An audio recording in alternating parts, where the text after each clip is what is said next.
Good morning दोस्तों। सहन करो, आगे बढ़ो। जो सहता है वो रहता है, अनुभव का सत्य कहता है। जिसने भी सहन किया वो आगे बढ़ा। ज़िंदगी में बहुत लोग आजकल निराश हो जाते हैं। माँ बाप किसी बच्चे को थोड़ी सी समझाने के लिए कुछ ज़ोर से बोल भी देते हैं तो बच्चे तुरंत नाराज़ हो जाते हैं। आज के युग में सहना बहुत कम हो गया है।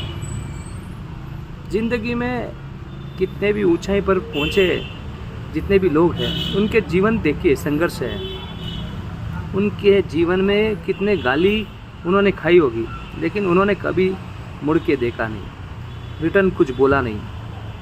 यदि जो भी महापुरुष आगे बढ़े हैं, उनके विपरीत हजार परिस्थिति आई, उनका दिमाग में एक ही था, मुझे आगे बढ़ना है, लक्ष्य की ओर ध्यान देना है। जब आपका ध्यान लक्ष्य पे होगा तो आप विचलित नहीं होंगे। आपको परिस्थितियाँ कमज़ोर करने आएगी, मन में बेचैनी आएगी, लेकिन आपका ध्यान सिर्फ लक्ष्य की ओर।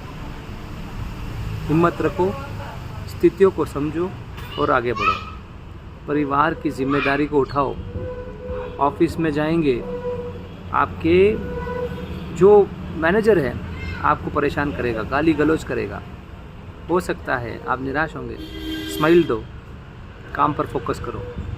घर में, परिवार में बड़े बुजुर्ग आपको कुछ सुना देंगे, कोई बात नहीं, ध्यान दो, काम पर ध्यान दो। हर स्थिति में 1 महीने में आप एक ही प्रयास करो, मुझे किसी को रिटर्न नहीं बोलना है, मेरे काम पे फोकस करना है। जो भी गाली है वो प्रसाद है, अमृत है, मेरे कर्म को काटने के लिए बोल रहे हैं, मेरे अच्छा ही कर रहे हैं, मेरा भला हो रहा है उस गाली में भी। यदि आप ये सोचेंगे तो आपका कोई नुकसान नहीं होगा, आप आगे बढ़ेंगे। अगर आप गाली या गलौज के अंदर फंसे रहेंगे तो आप भी बोलेंगे, आपकी मानसिक स्थिति भी कमज़ोर होगी, आपके विचार, बुद्धि, मन भ्रष्ट होगा। देने दो, जो देना है देने दो, क्योंकि हमें उस गाली से शारीरिक रूप से, मानसिक रूप से कोई कष्ट नहीं होगा, क्योंकि हम एक ओरा में हैं, हम परमात्मा के ओरा में हैं।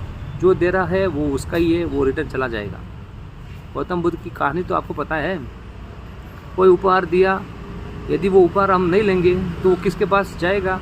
जिसने दिया उसी के पास तो जाएगा। वैसे गाली भी दिया, हम नहीं लेंगे तो किसके पास जाएगा? उसी के पास जाएगा। इसलिए ज़्यादा टेंशन मत लो, आराम से रहो। जीवन बहुत अच्छा है, बहुत स्वस्थ और मस्त जीना है। यात्रा का आनंद लो, लक्ष्य पे ध्यान दो, केवल लक्ष्य ध्यान देंगे, आपको मंजिल अवश्य मिलेगी। धन्यवाद, आभार, कृतज्ञ।